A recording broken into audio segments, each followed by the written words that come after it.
Father son song యూనిక్గా ఉండాలి, అందరి నోట్లో ఉండాలి.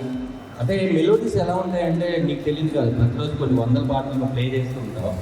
ఇట్స్ స్లో పాయింట్, వినంగానే ఎక్కడో విన్నావరా ఇచ్చి అది మనతో పాటే మన కాలర్ ట్యూన్ గాను మన రింగ్ టోన్ గాను ఉండిపోతాయి. అలాంటి పాట చాలా మంచి పాట. వినకపోతే అందరూ దయచేసి రామం రాఘవం సాంగ్ యూట్యూబ్లో ఉంటుంది, ఒకసారి వినండి, మీ అందరికీ నచ్చుతుంది. రామజోగి శాస్త్రి గారు రాశారు. శ్రీకాంత్ హరిహర్ అని చెప్పి జై భీము, రాయన్ చాలా సినిమాలు రెహమాన్ గారు 99 పాడాడు.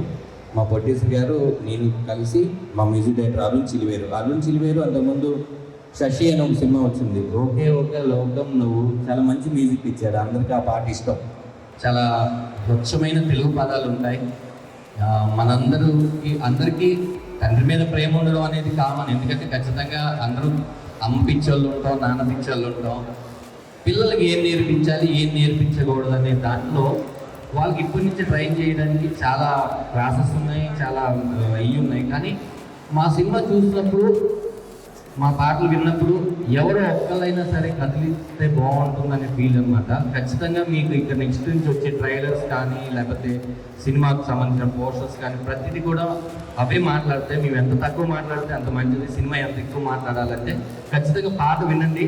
అలాగే నా ఇన్స్టాగ్రామ్ యువర్స్ ధనరాజ్, మీరు పాట విన్న తర్వాత బాగోకపోతే బాగోలేదని పెట్టండి, నెక్స్ట్ సినిమాకి నాకు ఉపయోగపడుతుంది. బాగుంటే బాగుందని పెట్టండి, ఎంకరేజ్మెంట్ లాగా ఉంటుంది. యా ఓకే, ఇప్పుడు చిన్న ఆన్ ది స్పాట్లో కాంటెస్ట్ ఏంటి అని అంటే, ఎవరు ఫాస్ట్గా ఆ సాంగ్ నా దగ్గరకు వచ్చి ఇందులో వినిపిస్తారో వారికి వీరి చేత గిఫ్ట్ ఇప్పిస్తాను. ఎవరు ఆన్ చేస్తారో ఇచ్చేయండి. 1